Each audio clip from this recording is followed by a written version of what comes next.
punya sayangnya Abdul Muttalib ni, kalau ada majlis kerakyat, semua tokoh-tokoh besar Quraisy ni berhimpun, maka yang akan duduk di hadapan antaranya Abdul Muttalib, sebelah Abdul Muttalib adalah cucu dia Nabi Muhammad sallallahu alaihi wasallam. Di sini apa dia maklum dia najak? Yang pertama, menunjukkan Abdul Muttalib sayang kepada Rasulullah. Satu. Yang kedua, pasal apa Abdul Muttalib duk bawa Nabi jumpa pembesar, duk bawa Rasulullah jumpa orang-orang tua yang lebih senior daripada mereka, nak menunjukkan bahawasanya peranan sebagai seorang ibu ataupun seorang ayah memperkenalkan anak-anak mereka dengan figure ataupun orang panggil apa, dengan tokoh-tokoh yang hebat. Sebab dalam kalangan pembesar Quraisy tu ada macam-macam jenis orang tu ada. Maka disitulah Nabi SAW mula mengenali dan Nabi mampu untuk memahami bagaimanakah pemikiran pembesar-pembesar Quraisy. Bismillahirrahmanirrahim. Qala al-muallif rahimahullahu ta'ala wa nafa'ana bi'ulumihi fid darain amin ya rabbal alamin. Abdul Muttalib, yakni tuan Nabi sallallahu alaihi wasallam, nama betul dia adalah Syaibatul Hamdi. Itu nama betul dia. Adapun Abdul Muttalib gelaran yang diberikan oleh orang Arab kepada dia, kerana Abdul membawa erti hamba.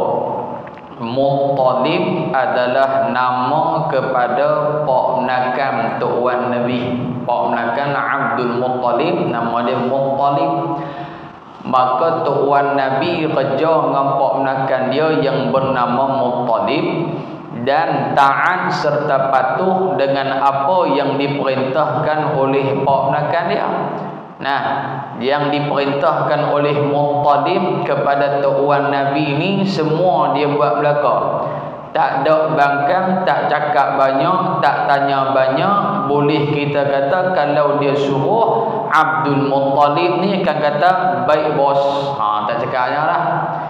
Maka disebabkan kepatuhan dia, dia punya cermat dia punya disiplin dia dan kesetiaan dia kepada poknakan dia Muttalib, maka diberi gelaran Abdul Muttalib, hamba kepada Muttalib. Itu.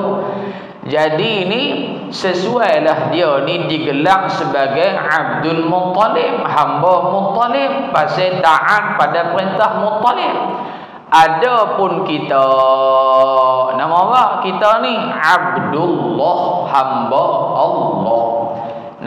Semua kita ni hamba Allah. Bukan nama dalam IC tu dah. Hakikat diri kita adalah Abdullah, hamba Allah. Jadi adakah sesuai kita ini diiktiraf ataupun kita kata aku ni hamba Allah? Itu dia. Balik bidang tu. Jadi kita ni sesuai dah. Kalau orang tanya hang hamba siapa? Aku hamba Allah.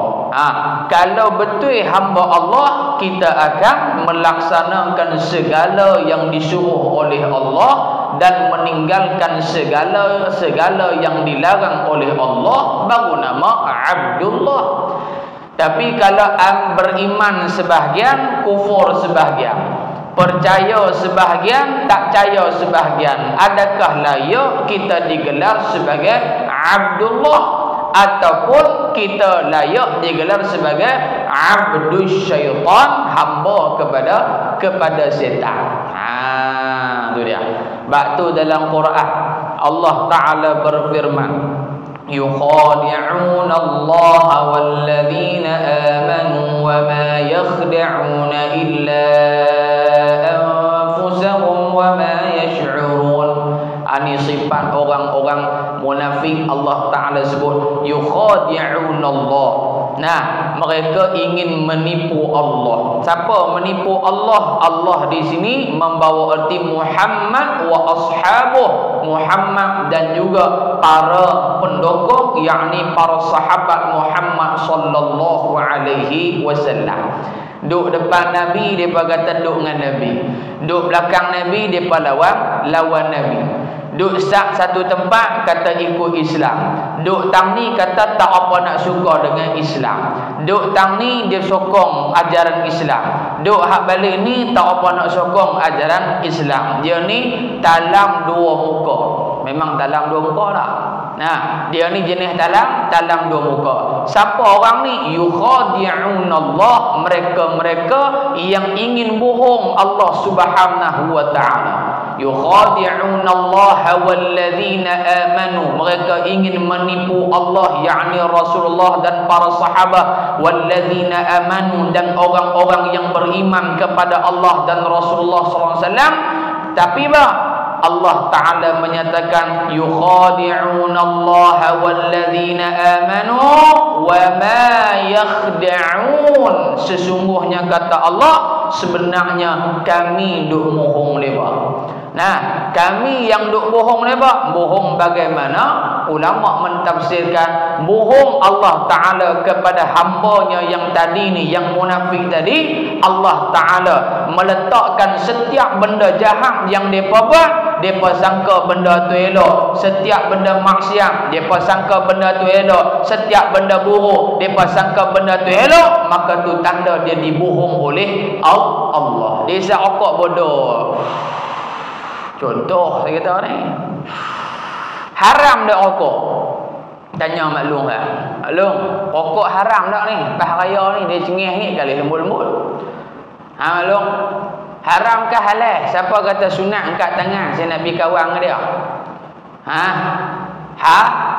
Tak orang ni jawab pun. Dia tak orang ni jawab. Ustaz, main dengan Pak Long. Pak Long baru cucuh Ustaz ni. Kalau abang kata haram, balik jalan kaki.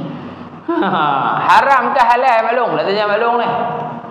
Mak Long jawab derah lagi. Takkan bosan 6 lagi ikut hang ni. Habis jawab lah pun. Haram. Tapi dia isyak tahu lah. Dia isyak di depan khalayak ramai. Dia berasa betul tak benda dia bang? Dia berasa haram tak benda dia bang? Dia tak berasa apa? Tu tanda dia bohong oleh Allah Ta'ala. Bunyi kasar tu hakikat dia. Saya tak bagi contoh zina pasal kita tang ni tak ada hak zina takaklah ni. Alhamdulillah. Saya tak kata makan rasuah pasal orang masjid. Alhamdulillah tak makan rasuah. Minum arak tak ada, tapi orang masjid payah buang isyak rokok, minta maaf cakap. Tidak tu. Kau tuan-tuan tak setuju dengan dia? Tak setuju kat tengah. Saya senangnya tak setuju kat tengah. Sekali kita tengok di luar, tang mana tak setuju? Kah, tang mana ya? Dia tak setuju. Ustaz ke, tok imam ke, tok syekh ke apa ke, sama haram tetap haram. Bukan kata saya martabat syekh sampai tang ni haram jadi halal bagi saya. Ada. Tak ada. Kalaulah dikira sampai maqam tertentu yang haram jadi halal, nescaya benda haram awal lagi dihalalkan oleh Allah atas batang tubuh Nabi Muhammad sallallahu alaihi wasallam. Nabi hak paling tinggi kedudukan. Tapi haram tetap haram. Dapat bahan tak belum? Maklum dapat bahan tak ni? Dapat bahan tak? Dapat faham tak apa? Nah, ayah-ayah jangan marah dah. Tak kata kat orang sini, kata orang tanduk batu 4, ni batu 3, nu batu 4 nu, tak mana tak tahu. Tu dia dah. Jadi Abdul Muttalib itulah sebab diberi gelaran Abdul hamba Muttalib. Muttalib tu pak menakan dia kerana taatnya dia kepada perintah pak menakan dia yang bernama Muttalib. Menerima berita yang menyedihkan itu. Berita yang menyedihkan itu. Berita apa? Maklum Robik tang tu. Berita kewafatan Aminah. Tu. Dengan tenang. Bila mana orang bagi tahu kata Aminah mati dalam perjalanan pulang daripada Madinah menuju ke mana? Menuju ke Mekah. Sampai di pertengahan jalan, nama tempat itu namanya Abwa. Jatuh sakit dan meninggal mak Nabi sallallahu alaihi wasallam pada ketika itu. Maka yang tinggal dalam rombongan tu 3 orang ya. Yang pertama Abdul Muttalib, yang kedua Rasulullah, dan yang ketiga Ummu Aiman radhiyallahu anhum ajma'in. 3 orang ni saja yang tinggal. Baik. Timbul persoalan, mak dan ayah Nabi mati Islam ke kafir? Ni orang duk bahas duk cara ni. Mak ayah Nabi mati Islam, mati kafir? Kerana ada di sana golongan yang mengatakan ibu dan ayah Nabi SAW mati dalam keadaan kufur, mati dalam keadaan tak beriman kepada Allah Subhanahu wa ta'ala. Dalil dia mana? Dia bawa main dalil hadis Nabi yang sahih. Nabi menyatakan bahawasanya bapa aku juga masuk dalam neraka. Mafhum hadis. Jadi adakah bapa Nabi sungguh? Tak. Bukan makna bapa Nabi Abdullah tu, tapi yang dimaksudkan dengan bapa Nabi di sini adalah Abu Talib, bapa saudara Rasulullah sallallahu alaihi wasallam. Itu pandangan jumhur bahawasanya Abu Talib mati dalam keadaan tidak beriman kepada Allah. Adapun ibu dan ayah Rasulullah sallallahu alaihi wasallam, mereka ini termasuk dalam kalangan ahlul fatrah. Ahlul fatrah ni pada maklum bukan ahli zakat terah, dak, hak tu bukan dia. Ahlul fatrah mereka yang hidup ketika mana zaman yang tidak diutuskan rasul pada zaman mereka hidup. Allah Taala sebut wa ma kunna mu'adzibina hatta nab'atha rasula. Kami sekali-kali tidak akan mengazab sesuatu kaum ataupun seseorang manusia hatta nab'atha rasula, sehinggalah kami mengutuskan kepada mereka rasula, seorang rasul. Jadi ketika tempoh hayat ibu dan ayah Nabi sallallahu alaihi wasallam, ada ke tak Nabi Muhammad diutus ke sebagai rasul pada ketika itu? Tak lagi. Nabi diberikan wahyu tak lagi oleh Allah ketika mana sebelum mak Nabi wafat? Tak lagi, pasal Nabi kecil lagi. Maka ulama berhukum ibu dan ayah Rasulullah sallallahu alaihi wasallam mati dalam keadaan beriman kepada Allah Subhanahu wa ta'ala. Itu satu. Yang kedua, kata Al-Imam Al-Qurtubi rahmatullahi alaihi, Imam Al-Qurtubi rahmatullahi alaih mengatakan bahawasanya ibu dan ayah Nabi Muhammad sallallahu alaihi wasallam dihidupkan semula oleh Allah Subhanahu wa taala. Mati mak dan ayah Rasulullah, kemudian dihidupkan mereka berdua dengan izin Allah Subhanahu wa taala. Dia kata bolehkah hidup? Pada adat kata boleh hidup tak orang yang mati? Pada adat kata tak boleh hidup. Tak boleh patah balik dah. Tu tak betul? Tu ya. Tetapi perkara itu boleh dijadikan oleh Allah Ta'ala. Dia hidup, dia mati, kemudian dihidupkan semula oleh Allah Subhanahu wa Ta'ala. Seperti mana yang berlaku kepada Nabi Allah Isa alaihi salatu wassalam. Nabi Isa menghidupkan satu orang yang telah mati. Soalan dia, Nabi Isa Tuhan ke bukan Tuhan? Nabi Isa bukan Tuhan. Mana dalil Nabi Isa bukan Tuhan? Nabi Isa menyatakan di dalam firman Allah, wa idh qala Isa ibn Maryam ya bani Israil inni rasulullah ilaikum musaddiqan lima baina yadayya min at-Taurat wa mubashiran bi rasulin ya'ti min ba'di ismuhu Ahmad falamma ja'ahum bil bayyinat qalu hadha sihrun mubin. Nabi Isa kata kepada kaum dia Bani Israel, ketahuilah bahawasanya inni Rasulullah, aku adalah Rasul yang diutuskan oleh Allah. Nabi Isa tak sebut inni anallah, aku adalah Allah.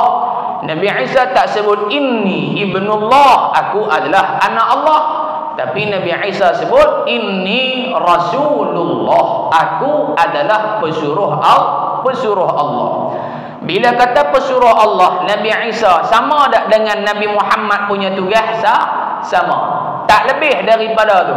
Nabi Isa pun hamba Allah, Nabi Muhammad hamba Allah. Nabi Isa menyampaikan wahyu, Nabi Muhammad juga menyampaikan wahyu. Maka Nabi Isa dengan kudrah dan iradah Allah, Allah Subhanahu wa taala mengkehendaki atas jalan perbuatan Nabi Isa menghidupkan orang yang telah mati. Ini atas jalan Nabi Isa alaihi salam. Baik. Jadi kalau atas jalan perbuatan Nabi Isa yang mati boleh hidup, bagaimana pula Allah Ta'ala direct terus tanpa perantaraan? Boleh ke tak boleh menghidupkan yang telah dimatikan? Tak mustahil. Dan ini berlaku kepada Nabi Allah Isa alaihi salatu wassalam. Jadi kalaulah Nabi Isa buat pun boleh hidup balik, apatah lagi tak menjadi kesalahan dan tak menjadi bebanan bagi Allah nak menghidupkan semula walaupun sebentar hayat ibu dan ayah Nabi sallallahu alaihi wasallam hidup sah, mengaku beriman dengan Muhammad, kemudian dimatikan semula, tak menjadi masalah. Jadi ini adalah hujjah yang disebutkan oleh Al-Imamul Qurtubi rahmatullahi alaihi. Dua. Hujjah yang ketiga disebutkan oleh Al-Imam Fakhruddin Ar-Razi. Ini salah seorang ulama besar dalam ilmu tafsir. Kitab tafsir dia Tafsir Al-Kabir ataupun Tafsir Mafatih Al-Ghaib. Di antara tafsir yang cukup hebat dan sangat-sangat detail perbahasan yang disebutkan oleh Al-Imam Fakhruddin Ar-Razi. Apa kata beliau? Inna jami'a aba'i Muhammadin sallallahu alaihi wasallam kanu muslimin. Intaha. Kata Al-Imam Fakhruddin Ar-Razi, inna jami'a aba'i Muhammadin, bahawasanya sesungguhnya kesemua ibu dan ayah Nabi kita Muhammad sallallahu alaihi wasallam, mereka ni dia kanu muslimin, mereka ini beriman, seorang muslim mati dalam keadaan tidak mensyirikkan Allah Subhanahu wa ta'ala. Kemudian wa mimma yadullu ala dzalika qauluhu sallallahu alaihi wasallam, dan dalil daripada itu, daripada menunjukkan ibu dan ayah Rasulullah sallallahu alaihi wasallam beriman kepada Allah, baginda menyatakan lam azal unqalu min aslabil tahirin ila arhamit tahirat.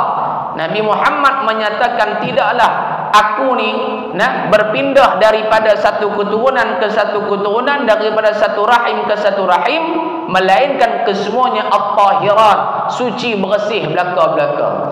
Suci bersih lagu mana? Suci bersih daripada orang-orang yang mensyirikkan Allah Subhanahu wa ta'ala. Maknanya Nabi Muhammad duduk dalam rahim siapa?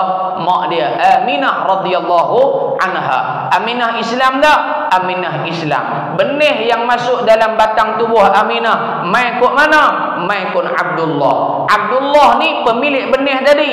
Beriman dah? Beriman. Islam dah? Islam. Melainkan sekiranya datangnya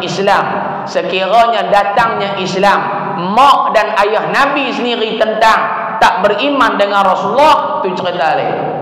Faham tak tuan-tuan? Tapi ini ada tak bukti kata mak ayah Nabi tentang? Memang tak ada bukti, kerana mereka wafat sebelum datangnya Islam, sebelum turunnya wahyu daripada Allah Subhanahu wa ta'ala. Maka ibu dan ayah Rasulullah sallallahu alaihi wasallam matinya mereka dalam keadaan beriman kepada Allah Subhanahu wa ta'ala. Dan ini juga disebutkan oleh Al-Hafiz Syamsuddin bin Nasiruddin Ad-Dimashqi rahmatullahi alaihi. Baik, habis kasih sayangnya Abdul Muttalib bertambah erat kepada cucunya Nabi Muhammad sallallahu alaihi wasallam, dan sentiasa meletak baginda di sisinya. Bila di sisinya ni maklum, tengok bang ni, ni dia nak syarah tang mana sisinya ni, hatta sehingga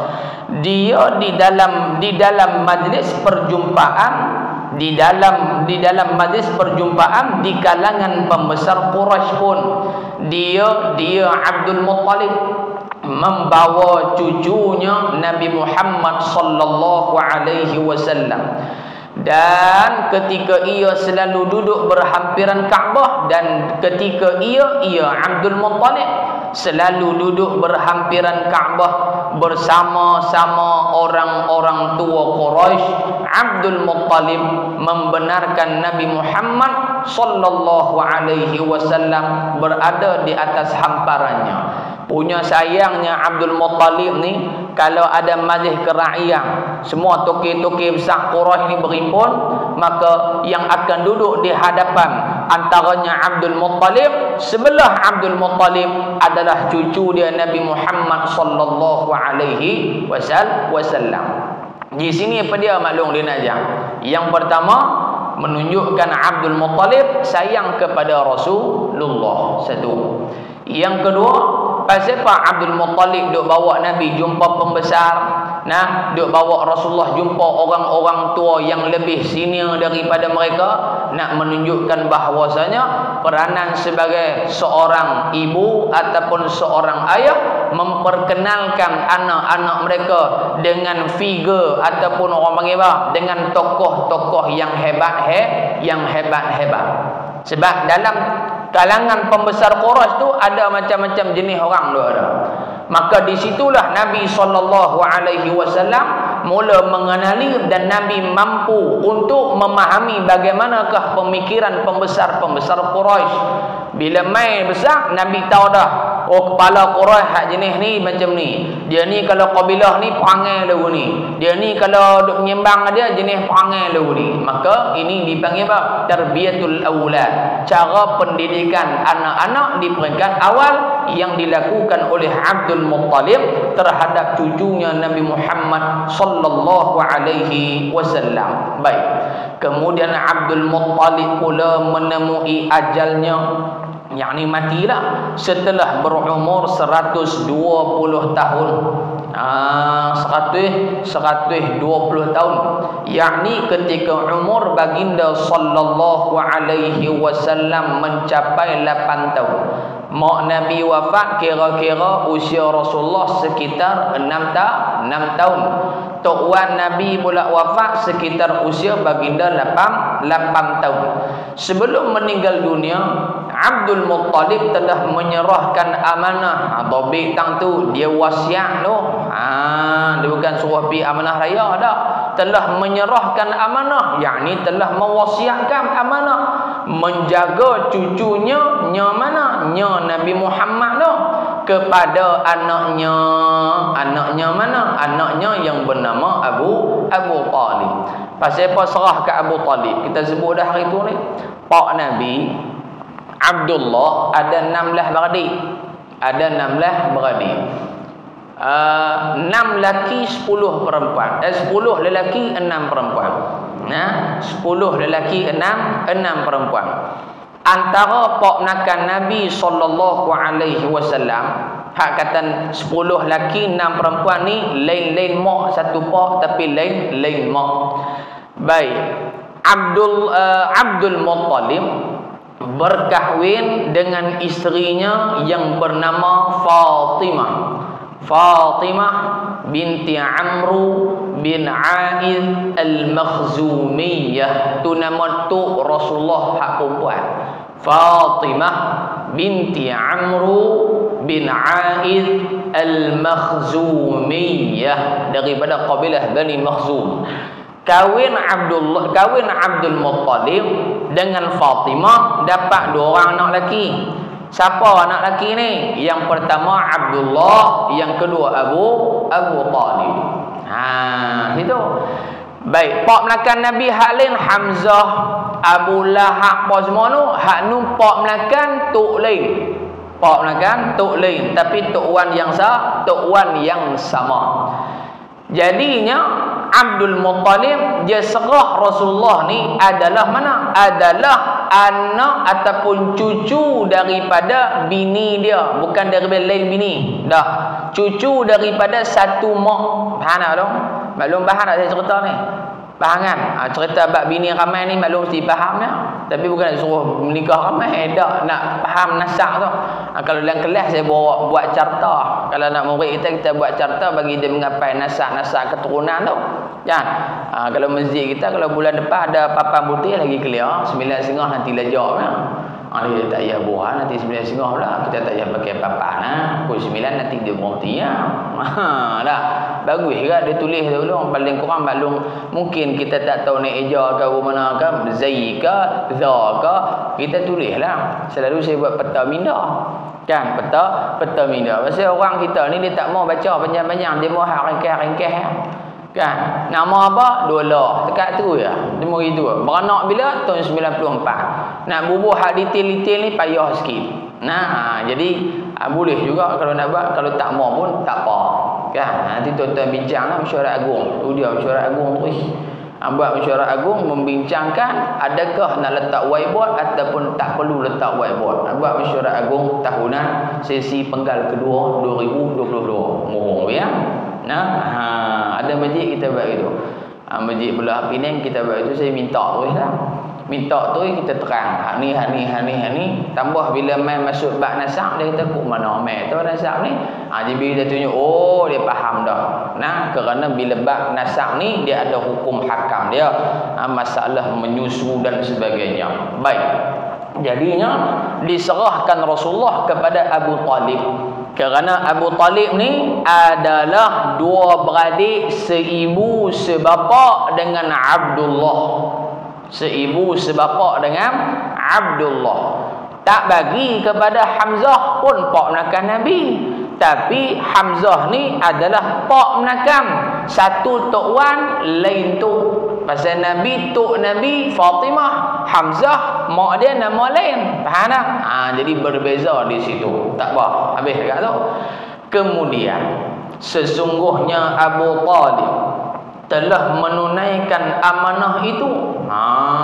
Telah menunaikan amanah itu. Amanah apa? Amanah menjaga Rasulullah. Berapa lama? Hampir 40 tahun. Dia jaga Nabi no, sampai hampir 40 tahun sehinggalah dia meninggal dunia. Baik. Beliau tetap menjaga Nabi SAW sehingga baginda diwahyukan menjadi Rasul. Jadi dalam Quran ni maklum ada ayat Allah Ta'ala sebut mafhum dia, dan kami telah mewahyukan kepada ibu Musa alaihi salam, ibu Isa ke Musa, Nabi Musa alaihi salam punya mak. Kami telah mewahyukan kepada ibu Musa alaihi salam. Kalau baca tafsir tu, dia akan baca tafsir Quran hak kita ada di masjid ni, dia akan apa? Dia kata wahyu lah. Baru ni ada satu orang anak murid kita di Mahad, dia tanya, "Ustaz, betul ke mak Nabi Musa alaihi salam dia diberi wahyu oleh Allah?" Saya kata, "Kamu tengok tahu nak saya baca tafsir hak Quran tu." Pada tafsir tu, tafsir pada makna bahasa, betul dah lah wahyu. Tapi nak kena faham sini ni, dia nak hak bahasa ke makna istilah. Kalau makna pada bahasa, okeylah. Tapi hak kita nak faham tang ni wahyu kepada mak Nabi Musa, bukan wahyu hak apa dia istilah tu, hak tu wahyu pada bahasa. Adapun wahyu pada istilah tu hak Nabi Rasul boleh nak. Jadi kalau dia faham silap, dia akan kata mak Nabi Musa pun Rasul juga pasal dia wahyukan oleh Allah. Dah, maknanya diilhamkan oleh Allah. Diberi ilham oleh Allah supaya letak Nabi Musa dalam dia kotak, lepas tu diletakkan di tepi sungai biar dihanyutkan di sungai. Tu situ tu. Pasal apa? Tu satu dalil dia. Yang kedua, pasal apa kita tak boleh kata orang perempuan jadi rasul? Kerana definisi rasul tu pun dah tak sama dah. Apa rasul? Rajulun hurriyun, satu orang lelaki, satu hurriyun, dan dia mesti merdeka, dia tak boleh daripada kalangan hamba. Rajulun, satu orang lelaki.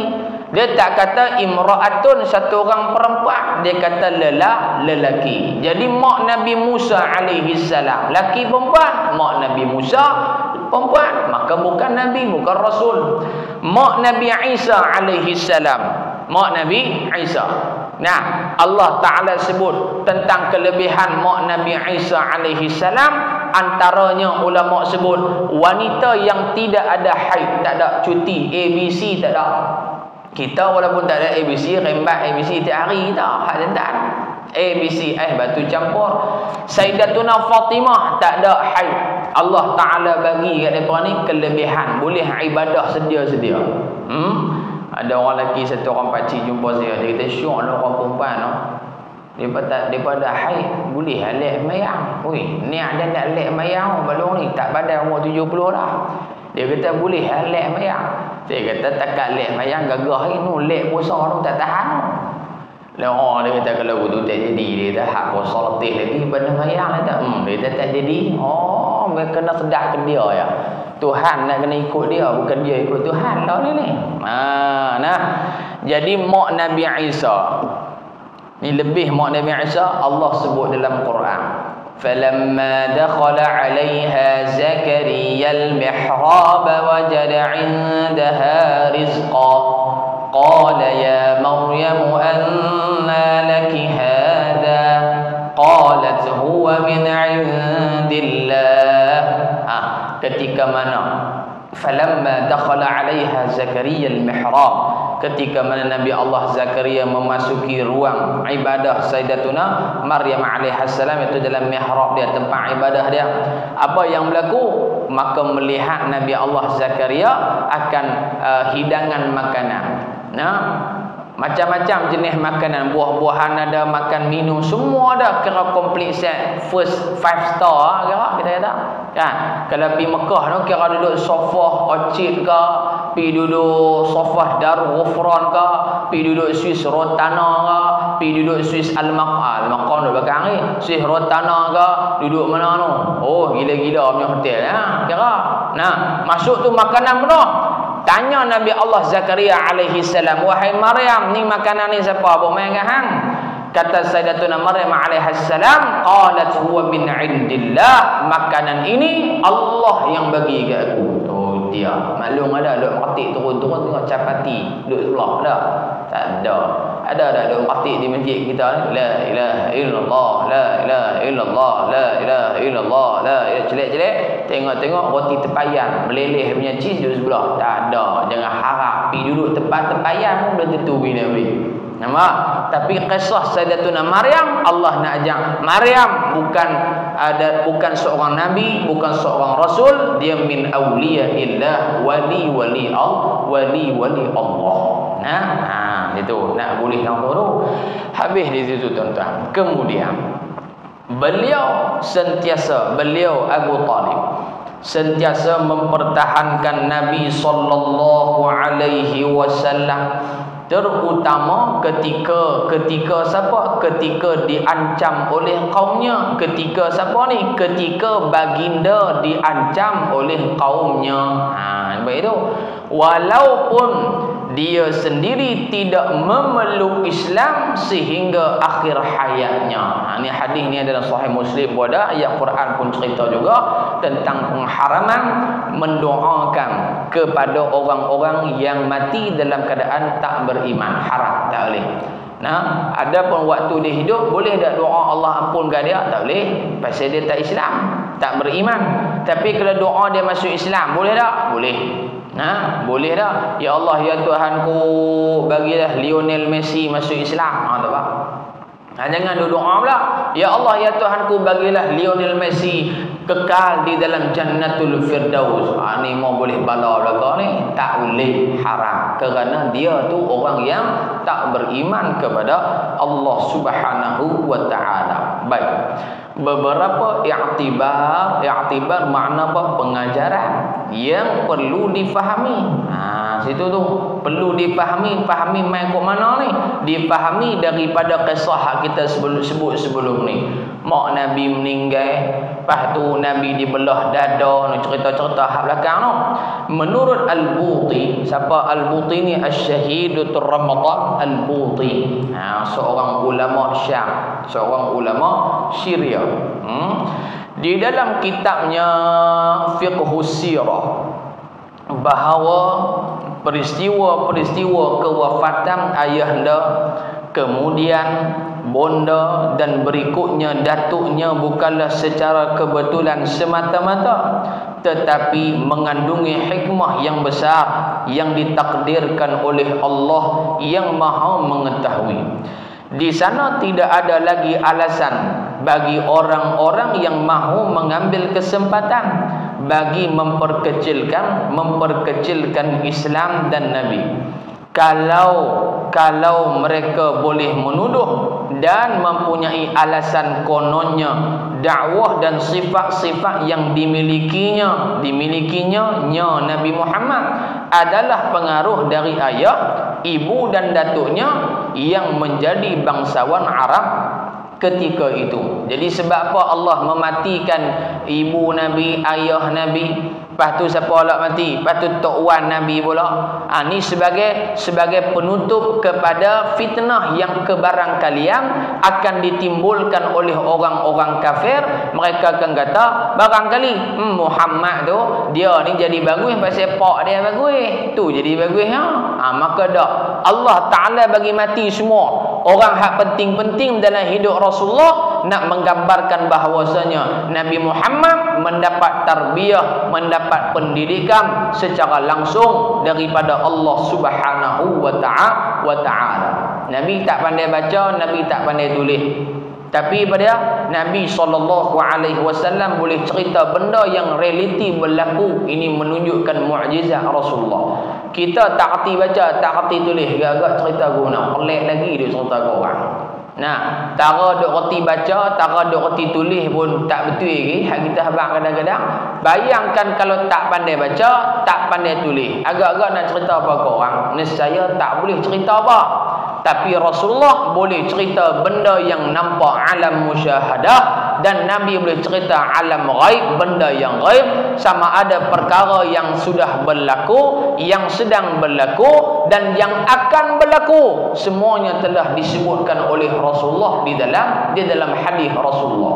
Sebab tu ada satu kitab yang judulnya Nubuatul Rasul sallallahu alaihi wasallam. Kalau tak silap, kitab ini dikarang oleh Al-Alim Al-Allamah Syah Waliullah Ad-Dihlawi rahmatullahi alaih, seorang ulama daripada India.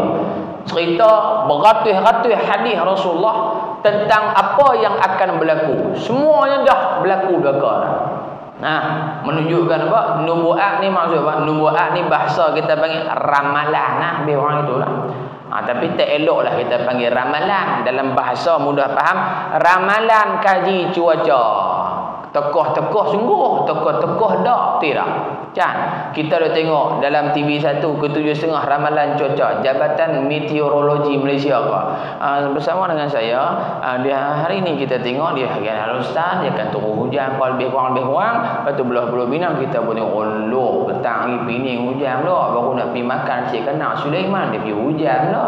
Kita pun jadi Pening, tak ada pasal dah.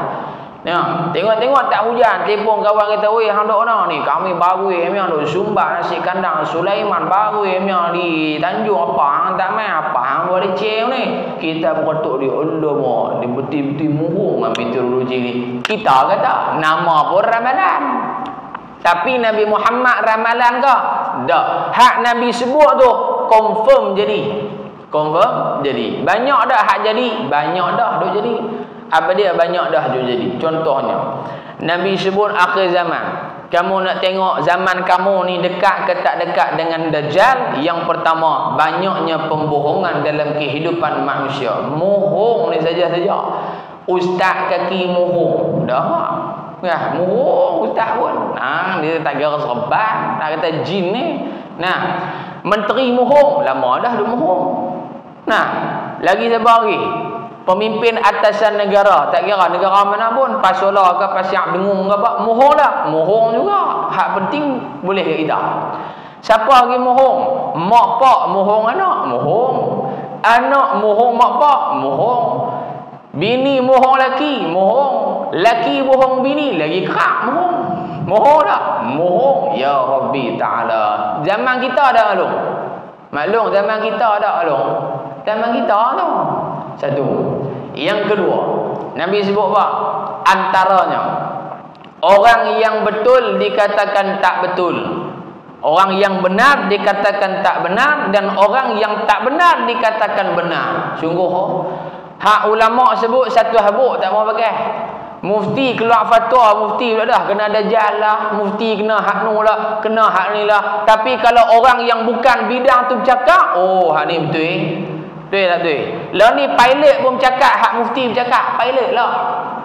Kita tak kata pilot tak reti. Pilot dia reti bahagian buat kapal terbang sudah. Kalau suruh bawa ke botol pun dia tak reti buat. Bukan bidang dia. Betul tak betul? Tapi hari semua orang nak bercakap. Hang ustaz nak cakap bahagian farmasi pun ustaz. Ustaz tu lah nak buang jin. Ustaz tu nak bedah orang. Ustaz tu lah nak selesai hutang orang. Ustaz tu lah jadi mufti. Ustaz tu lah buat mazhab baru. Ustaz tu lah kata tak payah mazhab. Semua nak jadi dia ni. Dia panggil apa? Multi-purpose person. Semua boleh dia buat. Ni tahap komando punya orang. Semua boleh. Kan? Jadinya apa? Zaman lah ni. Duk kot kedai kopi. Pum pum pum pum pum. Tok guru ni tak betul. Kitab ni tak betul. Dia apa hak betul? Dia tahu. Dia tak ngaji langsung. Kawan ni. Dia ya betul. Ni masalah apa? Hak di kedai kopi, cara kedai kopi. Hak duduk di masjid, cara di masjid.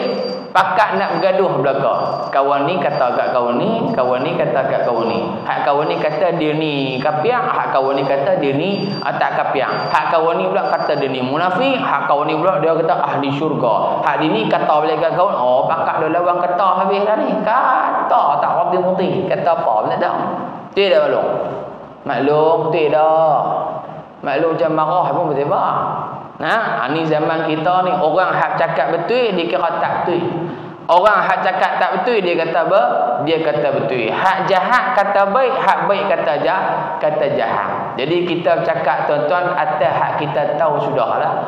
Jangan duk cakap benda hak kita tak tahu, dia timbul fitnah ke orang. Timbul fitnah kepada orang. Jadi jangan duk cari pasal, dan jangan kita menimbulkan satu kenyataan yang boleh mengkacau bilaukan. Begitu menimbulkan keresahan dalam masyarakat. Jangan duk bawa keluar kenyataan yang kadang-kadang pelik kita dengar. Tak boleh gitu tuan-tuan. Disiplin ilmu tetap ada disiplin dia. Walaupun siapa, kalau saya cakap tak betul pun maklum nak tegur apa ustaz cakap tu tak kena tu pada syarak tak kena. Tak kena abang tak kena. Okey je, tak ada masalah. Kalau saya duk abang kata semalam ni ada satu orang wali Allah mai. Nama apa? Nama dia sekian-sekian, dia duduk Madinah. Dia main berjalan kaki lepas tu patah balik bi. Oi, pelik ke? Benda tu saya tak patut cerita kat maklum. Dan saya pun tak perlu cerita pada siapa-siapa. Memada saya seorang sudah. Kalau abang kat bini saya lihat dia kata abang ni gila ke lagu mana orang ni? Nampak? Menimbulkan fitnah, maka tak perlu kita sebut. Memada dengan kita sudah. Kalau jadi suruh diri kita, alhamdulillah. Semalam saya jumpa Rasulullah dalam mimpi saya. Okey, tak ada masalah. Alhamdulillah. Tapi jangan lebih daripada tu. Sebab apa? Sebab masyarakat tak sama cara penilaian. Ada hadu attack kita. Tunggu ya, dia ni nak cakap apa, kita kerak pak, dalam Facebook mampu orang kita. Ada hak panggil tu. Bukan kata ustaz saja, kadang-kadang mufti pun dia kerak mufti tu kena maki 3-4 minggu tak ada pasal mufti tu kena. Padahal dia bersyarah sejam lebih dah belakang tu, tapi ambil hak 3-4 saat di belakang, habis masyarakat kita bergaduh. Baik muslimin dan muslimat yang dirahmati Allah Subhanahu wa taala sekalian. Kita baca biqabih ni ya. Baik, bagaimanakah perkara ini boleh berlaku sesudah orang-orang tuanya meninggal dunia secara bertalu-talu, kemudian ia dipelihara daripada kalangan Bani Sa'ad. Tiada gangguan manusia dalam mentarbiahkan Nabi, tetapi ditarbiahkan oleh Tuhannya yang maha suci dari segala kekurangan dan kelemahan. Sebab tu sebesar-besar zikir yang disebutkan oleh Rasulullah adalah subhanallah.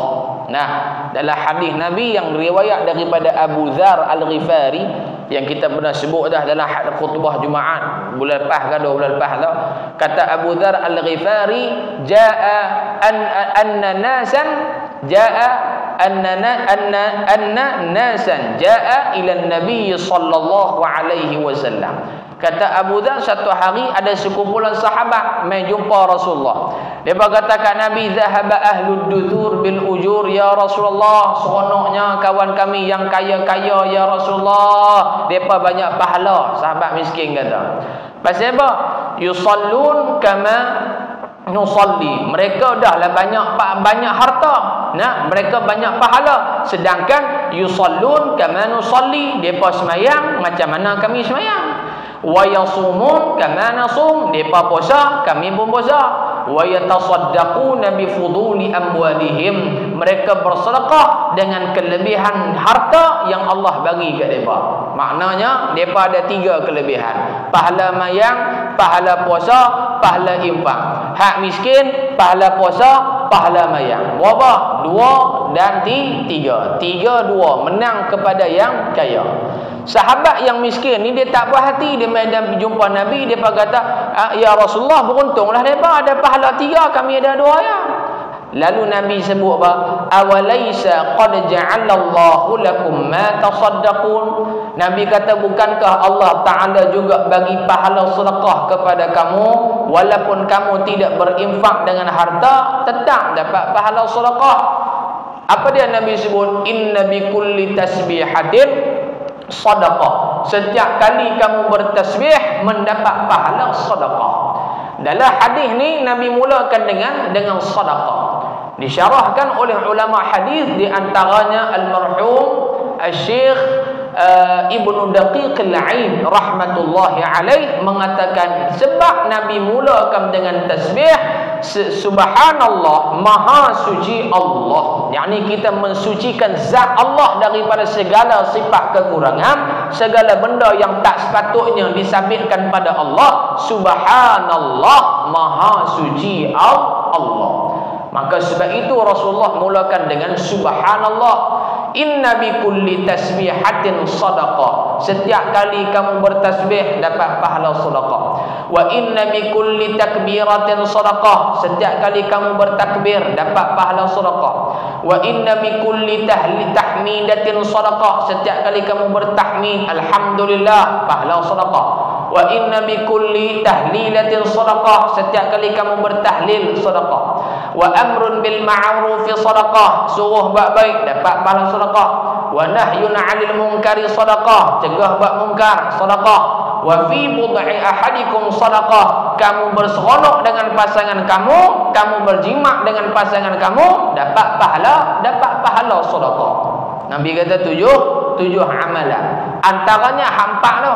Hampa awal tu zikir. Zikir yang paling besar pada subhanallah. Jadi perbanyakkan menyebut subhanallah. Maha suci Allah daripada segala kekurangan dan kelemahan. Bila maklum sebut subhanallah, maklum menafikan Allah Ta'ala tak miskin. Maklum menafikan Allah miskin, maklum menafikan Allah bodoh, maklum menafikan Allah jahil, menafikan Allah ni berarah, menafikan Allah bertempat, menafikan Allah ini ada bangsa yang dinisbahkan kepada dia, menafikan sifat kalam Allah macam kalam kita, ada suara, ada bahasa, ada bunyi, ada tak ada. Subhanallah, maha suci Allah. Sebab tu dalam kita ngaji ilmu tauhid, dia ada 3 tertib. Dia panggil tertib zikri. Tertib zikri, tertib mengikut sebutan. Tu sifat 20. Allahu wujud qidam baqa mukhalafatuhu lil hawadithi qiyamuhu bi nafsihi wahdaniyah qudrah iradah ilmun hayyun sama' basar sampai mutakalliman 20. Jadi saya tak mau nak pakai hak lagu tu, nak tukar balik mutakalliman pi ikut wujud ke depan. Boleh tak? Tak berdosa, tak ada masalah apa. Kalau jenis cakap apa? Mutakalliman lepas tu wujud pi ke depan. Hak wujud mutakalliman tu pun 4 dekad dah, ngapai tak ingat-ingat ni nak tukar pi ikut depan dah. Lah. Nampak dia panggil tertib zikri, tertib supaya mudah hafal, mudah baca. Ni siapa letak? Ulama letak. Ulama susun, bukan Nabi letak, bukan sahabat letak. Atas jalan senang faham, senang belajar. Dia panggil tertib zikri nama dia. Yang kedua dia panggil tertib ta'aqquli. Logik akal pasal apa ulama letak wujud dulu. qidam, baqa sampai mutakallimah. Antara hujah pasal apa letak wujud dulu. Wujud ni maksud ada lah, ada wujud. Ulama bahas kata, ulama tauhid kata, macam mana kita nak sebut, nak cerita satu benda kalau benda tu tak ada, tak kepelik. Saya kata, kereta BMW saya rim 80. Tu dia nyamuk, orang rim 20 habis kemas pun, rim 80. Oh, besar rim mana kau terbang apa? Oh, dia punya enjin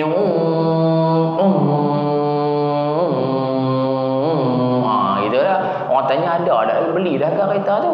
Tak ada bunyi pi ya. Kereta tak ada pun, cerita macam ada dah. Confirm Ustaz Aiman gila. Benda tak ada dia bercerita macam ada. Tu dah belum. Saya pun bercerita ataupun anak maklum balik mak cucu mak comel. Anak kita beli kerja pergi bang kita tu. Comel cucu mak, pipi ni merah menyala. Bibir macam Arab dia. Mata ni terbeliak bling mata cucu mak. Kita pun duk heran, hang ni nikah pun dak lagi main cucu main kok mana ni. Memanglah benda tak ada duk pergi cerita. Dia panggil tiga suku tu. Sebab tu ulama letak wujud dulu. Nak bahas bab Tuhan, kena ada wujud dulu. Wujud Tuhan baru boleh duk bahas pasal dia. Ni Tuhan pun tak ada nak bahas main kok mana. Faham tak belum? Pak Long jangan duk renyeh ya, belum tadi saya tanya duk renyeh gitu. Ada. Dia bagi tertib ta'aqquli dua. Nak habis aku milah yang mati tak larat. No, depa dah bagi yang kosong ya. Wala fresh oring ke apa tekah gila. Lawak dah. Yang ketiga dia panggil tertib wuqu'i. Hakikat sifat Allah tu lagu tu kan. Ada wujud dulu, lepas tu baru beranak main qidam. Lepas qidam baru beranak main baqa. Lepas baqa baru main beranak. Tawallud ke sifat Tuhan ni, sifat beranak-anak ke sifat Tuhan ni? Dak. Hak kita duk mengaji ni mula-mula habis wujud. Lepas tu habis qidam. Lepas tu habis baqa. Lepas tu habis haknu. Sampai mutakalliman tu kita mengaji satu pasal nak mudah faham. Hakikat sifat Allah bukan ada wujud, kemudian baru ada sifat qidam, lepas tu baru ada sifat baqa, lepas tu baru sifat mukhalafah, lepas tu baru sifat qiyam, lepas tu baru sifat baru. Tak, bukan lagu tu sifat Allah Taala. Faham tak belum? Are you understand? Fahim tu? Fahimna ambo. Orang ni boleh belaka, Inggeris boleh, Arab boleh. Tu dia. Yang terakhir, perhabis lang ni nah. Pakai duk tengok jam lah. Saya pun duk risau lah. Dalam suasana yang jauh dari perasaan tamakkan pangkat dan harta dunia atau kepentingan duniawi yang lain. Baik, Allah Ta'ala telah membuktikan keberkatan Nabi-Nya, yakni Muhammad, sejak dia dijadikan dan dilahirkan ke dunia. Keberkatan itu dapat dirasai oleh keluarganya dan keluarganya Nabi Muhammad dan keluarga Halimatus Sa'diyah. Bumi yang kering kondang tiba-tiba menjadi subur, rezeki menjadi murah ni banyaklah. Oleh itu Islam mengajar kita di antara punca kedatangan rahmat dan keberkatan itu ialah dengan adanya orang-orang yang soleh di kalangan kita. Apalagi kalau tempat itu terletaknya Nabi pilihan. Jadinya di sini ni Nabi SAW banyak kelebihan dia. Jadi apatah lagi lah kalau tempat itu tempat yang ada hubung kait dengan para nabi dan juga para rasul, sudah semestinya kedudukan tempat itu lebih mulia berbanding tempat-tempat yang lain. Yang terakhirnya ibu-ibu dan ayah-ayah yang dirahmati oleh Allah Subhanahu wa taala sekalian, timbul satu persoalan. Adakah Suwaibah Al-Aslamiyah, ni tak ada dalam kitab kita tengok kitab lain. Adakah Suwaibah Al-Aslamiyah tu Islam ataupun tak Islam? Tu tak betul. Kita hanya dengar dia menyusul Nabi ya, lagu tu pi cerita pi gitu ya. Halimatus Sa'diyah tahu dah memang Islam. Maqam dia pun ada di Jannatul Baqi' di Madinah, memang ada dah. Suwaibah Al-Aslamiyah Islam ke tak Islam?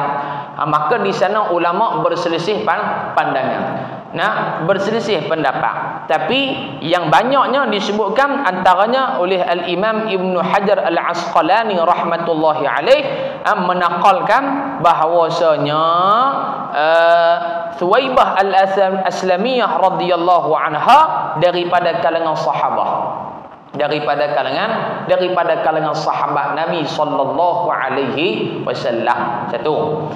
Pandangan yang kedua, menegaskan lagi bahawasanya Thuwaibah Al-Aslamiyah ni Islam. Pasal syarat nak jadi sahabat Nabi, kategori sahabat dia wajib beriman dengan Nabi. Tak? Baik, nak menguatkan lagi kata Thuwaibah ini beriman kepada Rasulullah. Kata Al-Imam Az-Zahabi, Thuwaibah Al-Aslamiyah memeluk Islam. Pandangan kedua daripada Al-Imam Ibnul Arabi mengatakan tidak ada seorang pun daripada ibu susuan Nabi Muhammad melainkan semuanya beriman kepada Allah. Aminah, Thuwaibah Al-Aslamiyah, Halimatus Sa'diyah, tiga-tiga ni semuanya beriman kepada Allah Subhanahu wa taala. Walaupun di sana ada satu dua pandangan yang kata ada lagi orang perempuan lain yang pernah menyusu Rasulullah. Nah, ini disebut juga dalam kitab-kitab yang lain. Tapi ala kulli hal memanda bagi kita tiga yang kita sebutkan tadi, Aminah, Thuwaibah Al-Aslamiyah, Halimatus Sa'diyah, ini yang masyhur yang menjadi ibu susuan Rasulullah sallallahu alaihi wa ala alihi wa sahbihi wa baraka wa sallam. Wallahu a'lam bis-shawab. Sambung pada pertemuan yang akan datang, Nabi musafir ke Syam. Topik tu dah tenang untuk bulan depan insya-Allah. Subhanakallahumma wa bihamdika asyhadu an la ilaha illa anta astaghfiruka wa atubu ilaik. Bismillahirrahmanirrahim. Wal 'asri innal insana lafi khusr illa alladhina amanu wa 'amilus solihati wa tawasaw bil haqqi wa tawasaw bis sabr. Wa sallallahu ala sayyidina Muhammad walhamdulillahi rabbil alamin. Assalamualaikum warahmatullahi wabarakatuh.